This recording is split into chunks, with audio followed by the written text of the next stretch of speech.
to talk about a double-dip recession, but what role does the housing market play in that? Right now, about one-third of all homes sold are in foreclosure. Alex Charfen is CEO of the Distressed Property Institute. Okay, Alex, why so many foreclosures? Well, Eric, there's a lot of different contributing factors. One is there's a lot of mortgages that are resetting, so people's payments are going up. They're having trouble keeping the homes. A lot of job loss. 1 out of 10 people who should have a job doesn't have a job right now. Put those together.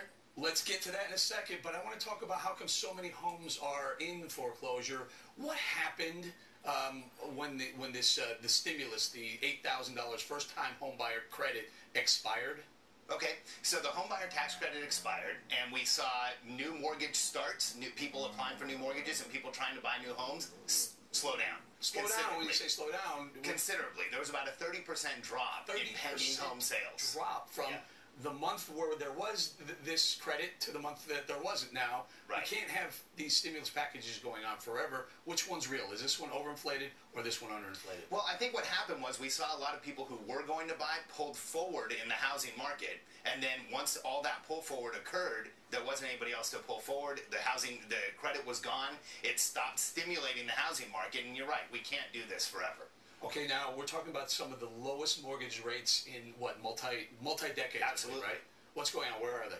So they are low. They're low in the 5s for most people who are applying for a mortgage if they have credit and a down payment. Now the challenge that we have is mortgage conditions have changed. You now have to have really good credit and a down payment in order to purchase a property. But if you can, now is one of the best times to buy a property. I saw 4.63%, one of the lowest rates in maybe upwards of 40 to 50 years or so. Sure. But people still aren't buying. Why is that? There's a lot of people that just don't have jobs, Eric. Now people are buying. There are homes being sold. They're just not being sold in the quantity we'd like to see them sold. Now more than ever, it's important that homeowners are working, or home buyers, prospective home buyers, are working with the right mortgage broker, the right real estate agent to find the right deal, and they are buying. There's just not the number that we need.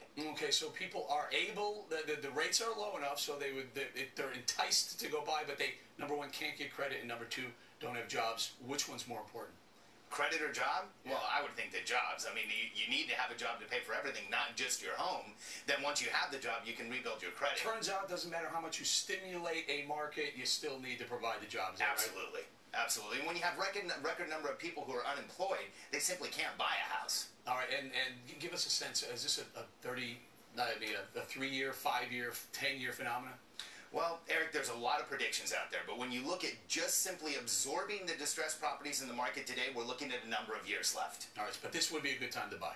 This is a good time to buy. They're at all record lows. I got to leave it here. Alex Charfen, thank you very much for joining us. Thanks, Eric. All right, next, we're